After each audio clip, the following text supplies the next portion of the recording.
मंत्री अशोक चौधरी पहुंचे कर्मा गांव। नवीनगर व्यापार मंडल के अध्यक्ष की हत्या पर कहा, नहीं बख्शे जाएंगे अपराधी। दरअसल रविवार को शहर के नगर भवन में जिला स्तरीय कार्यकर्ता सम्मेलन में शामिल होने जदयू के जिला अध्यक्ष शाह रफीगंज के पूर्व विधायक अशोक कुमार सिंह के आमंत्रण पर शनिवार की रात 10 बजे औरंगाबाद के कर्मा गांव रात्रि भोज में पहुंचे मंत्री अशोक चौधरी ने बिहार में बढ़ते अपराध और नवीनगर में अज्ञात अपराधियों के द्वारा व्यापार मंडल के अध्यक्ष संजय सिंह की हुई हत्या मामले में कहा कि इस हत्याकांड में शामिल अपराधी बख्शे नहीं जाएंगे। उन्होंने कहा कि कुछ आपराधिक घटनाएं खासकर व्यापारी या ज्वेलरी व्यवसायी के साथ घटी है, लेकिन इससे जुड़े कुख्यात अपराधियों पर कार्रवाई भी हुई है और कुछ बड़ी सफलता भी मिली है। उन्होंने कहा कि इन सभी मामलों में हमें 10-15 दिन और इंतजार करनी चाहिए।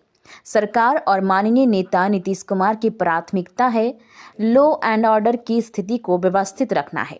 बिहार के विकास के संदर्भ में चर्चा करते हुए उन्होंने कहा कि यदि देश दुनिया की नज़रों में आगे बढ़ रहा है तो बिहार सबसे तेज गति में विकास के मानक का गढ़ बन रहा है। राज्य के विकास का ग्रोथ रेट 11% है और इस विकास की गति में उद्यमियों एवं बिहार के व्यवसायियों का अहम योगदान है। ऐसी स्थिति में बिहार के व्यवसायी और सिविल सोसाइटी के लोगों को अपराधियों से सुरक्षित रखना हमारी प्राथमिकता है और इस पर काम भी कर रहे हैं। उन्होंने स्वीकार किया है कि अपराध का ग्राफ बिहार में कभी कभी बढ़ता है, लेकिन इसके बावजूद हमारी स्थिति सही है। वहीं लालू यादव के द्वारा बैलेट से चुनाव कराने वाले बयान पर जमकर प्रहार किया।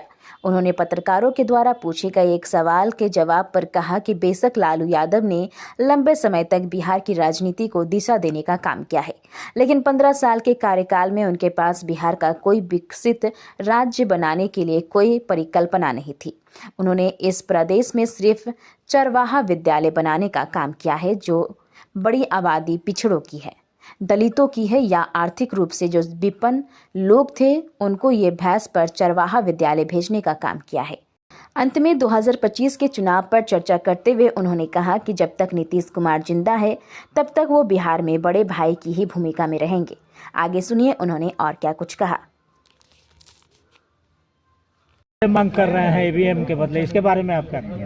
भाभी देखिए, ऐसा है कि लालू प्रसाद यादव जी लंबे समय तक बिहार की राजनीति को दिशा देने का काम किया, लेकिन अब 15 साल के कार्यकाल में उन्होंने बिहार को कोई विकसित राज्य बनाने के लिए उनकी कोई परिकल्पना नहीं थी।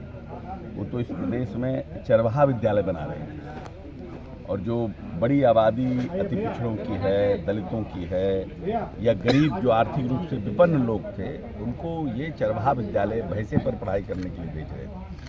तो कोई 21वीं सदी का बिहार का इनके पास कोई परिकल्पना या सोच नहीं थी। अब आज जब झारखंड में इनकी सरकार बनती है तब वो नहीं कहते हैं कि ईवीएम से बैलेट में जाना चाहिए। बिहार में जब वो बाई इलेक्शन जीतते हैं तब ये नहीं कहते हैं कि ईवीएम से बैलेट होना चाहिए, लेकिन अब क्योंकि उनके पास कोई मुद्दा नहीं है, कोई इशू उनके पास अब बचा नहीं है, तो एक नया राग अल्पाने का काम किए हैं कि ईवीएम से हम बैलेट में जाते हैं, जबकि सुप्रीम कोर्ट ने भी इस मुद्दे को रिजेक्ट कर दिया है और ईवीएम को पूरी तरह से उन्होंने सेफ माना है। तो हमको नहीं लगता है कि इस बात में लालू प्रसाद यादव जी के इस बात में कहीं कोई दम है। पप्पू यादव और लॉरेंस गुट के मामले को सरकार किस नज़र से देखती है?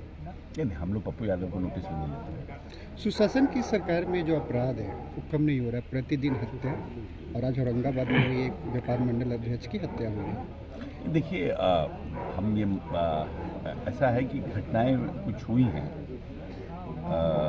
खास करके व्यापारी वर्ग के जो ज्वेलरी सेक्टर में लोग हैं उनके यहाँ कुछ घटनाएं हुई हैं। इधर रिसेंट अगर आप देखिएगा 10-15 दिन में, लेकिन 3-4 लोगों का जो विख्यात अपराधी थे इन पर कार्रवाई भी हुई है और कुछ बड़े अचीवमेंट्स भी हुए हैं। हमको लगता है कि हमें 10-15 दिन और इंतजार करना चाहिए। सरकार और माननीय नेता का यूएसपी है लॉ एंड ऑर्डर, और हम चाहते हैं कि अगर देश पूरी दुनिया में सबसे तेज गति से बढ़ रहा है तो बिहार देश में सबसे तेज गति से बढ़ रहा है। हम 11% के ग्रॉस एनुअल ग्रोथ रेट से बढ़ रहे हैं।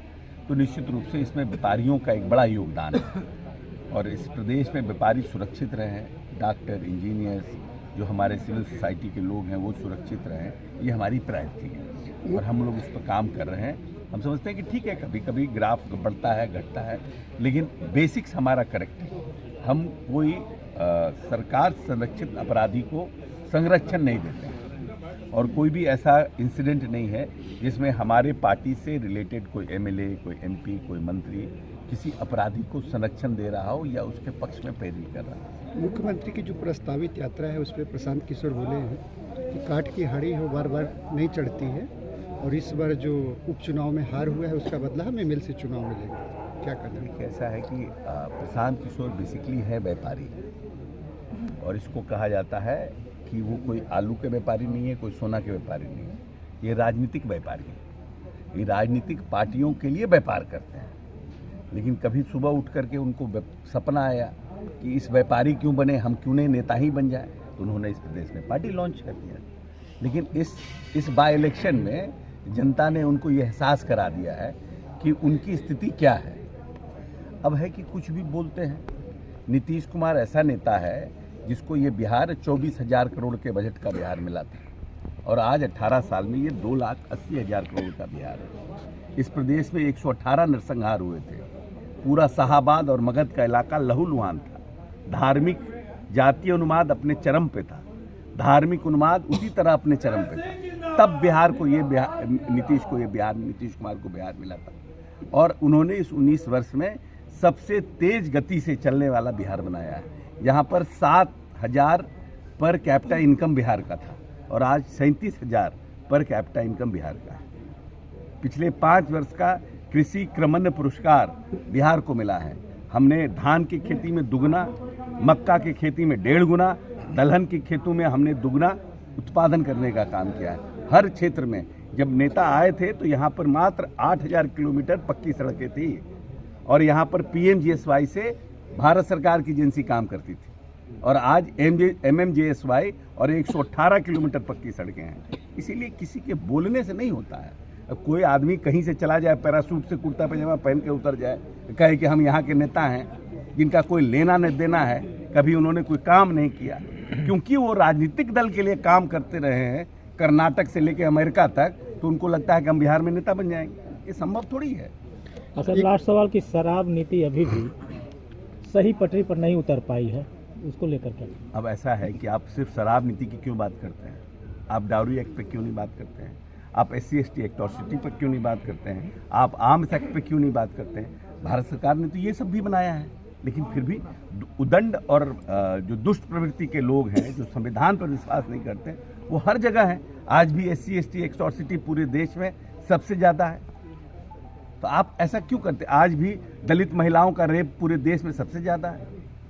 तो आप जो लोग नहीं मानते हैं संविधान को, उनकी अपनी स्थिति है, लेकिन हमारे नेता ने एक प्रयास किया है और इस प्रदेश में उस प्रयास पर काम हो रहा है। जो लोग काम पर विश्वास नहीं करते हैं वो जेल जा रहे हैं, जो लोग विश्वास करते हैं वो प्रोत्साहित किया जा रहा है। लास्ट सवाल मेरे है, 2025 अब बहुत दिन नहीं रहे और आप लोग जिला में कार्यकर्ता सम्मेलन भी कर रहे हैं। क्या 2025 में जदयू बड़ा भाई का रोल में रहेगा? बड़ा भाई है, बड़ा भाई रहेगा। जब तक नीतीश कुमार जिंदा है इस प्रदेश में, बड़े भाई रहेंगे। धन्यवाद।